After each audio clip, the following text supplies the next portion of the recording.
we talk about today? I believe it was getting more into the Cold War than Truman. Okay, Years. what did you guys read on? That's what I read most of the time. Cold War, Truman, yes. Not going to spend a lot of time on Truman, although we should because it's kind of fun, but we won't. I might make a comment that Truman didn't think he was going to win. And why didn't he think he was going to win? In 48. And this is a comment based off of historical trends that you should be aware of. If you have a president who is, if you've got a president who is one party, same guy, and then have the same party, different guy, right? Without a war, or someone dying in office, how frequently does this happen? Whether it is Democrat, how frequently does this happen? Two examples in history. One of those two examples. Do you remember? I've made this comment a couple of times. I don't know if you guys. Roosevelt.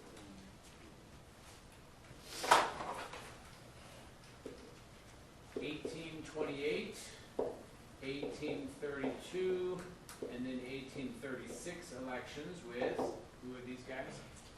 Andrew Jackson and Martin Van Buren. Okay, that was the first time, and the Democrats did that. When was the second time? 1980, in 84, in 1988. That was Ronald Reagan and Bush. So, with the exception of these two, it's never happened without death or war. Of course, FDR is a different beast, right? Because FDR is here in 32, in 36, in 40, in 44, and then he dies in 45. And then we have an election in 48.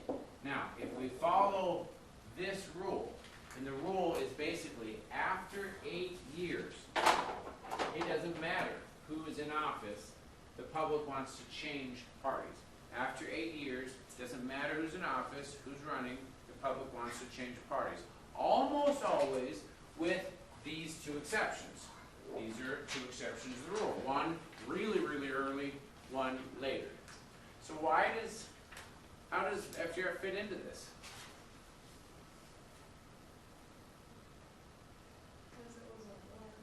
Because there's a war and a death. That's why we have to make the exception. Without a war or a death in office.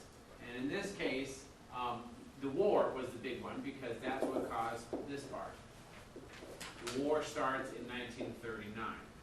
So there's the war, and then the other part is he doesn't actually do four full terms. He barely does 3 and a little bit of number 4 because he dies right there in 45. And so Truman is in office, and the rule here would be that Truman should not win in 45 because it's like Roosevelt exhausted all the options.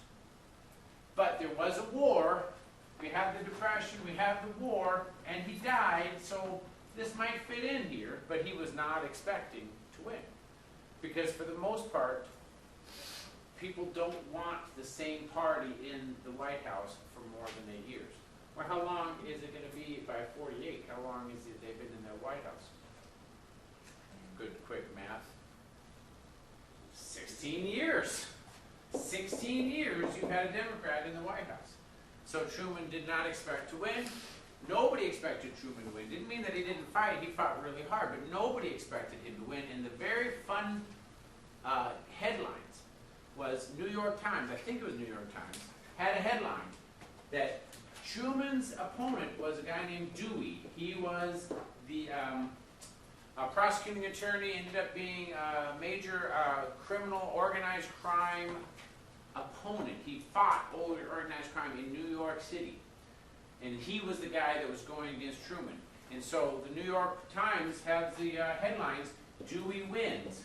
And a very famous picture has a picture of Truman holding up the headline that says Dewey wins, because what happens in 48? Truman won. Now, once we get to 52, what is the chance that Truman is going to win re-election? It's just not going to happen. And so who wins for the next 2 terms? Eisenhower. Eisenhower, Republican, different party, plus, what did Eisenhower do that you guys remember?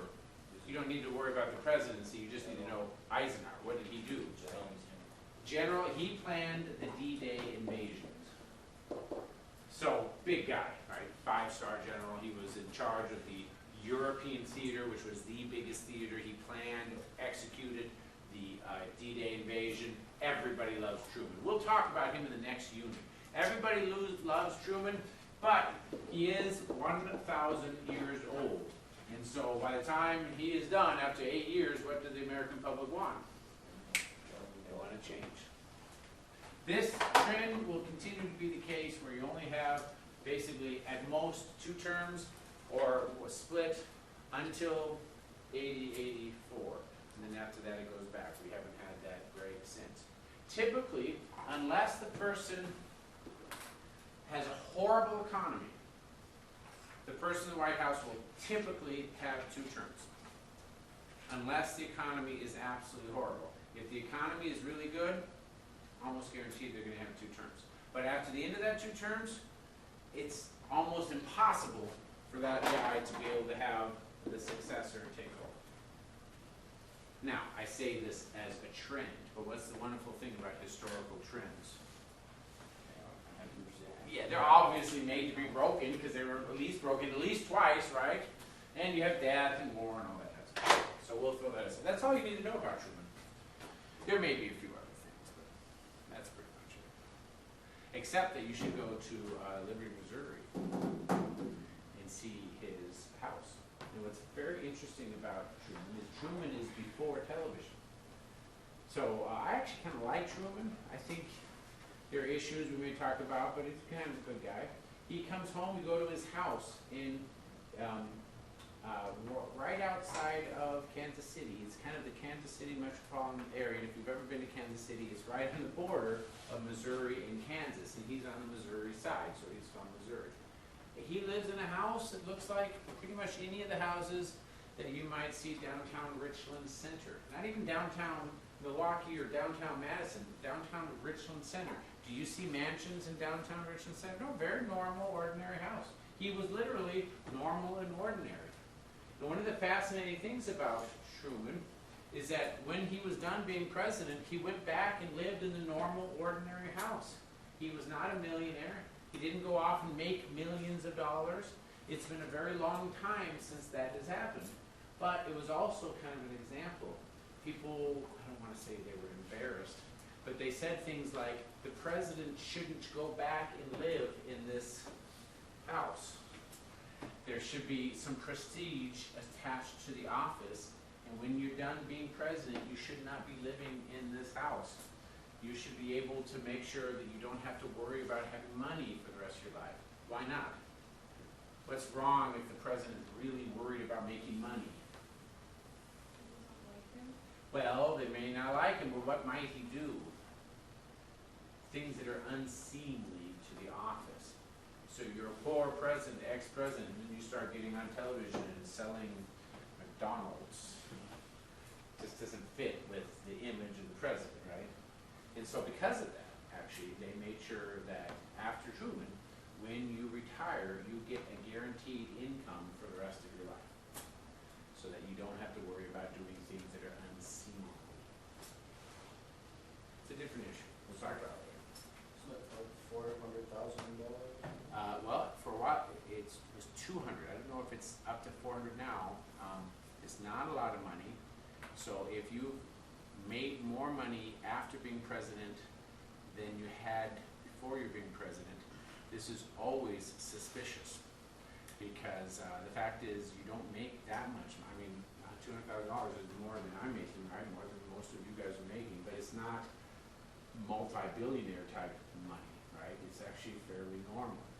So if you're suddenly millions and millions of dollars, that means that there's something weird. Right. We'll talk about that in the next hearing.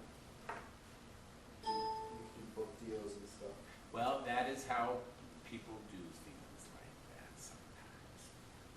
If you want to be wealthy, and if you think being a president is the way to be wealthy, then we have to make sure not to vote for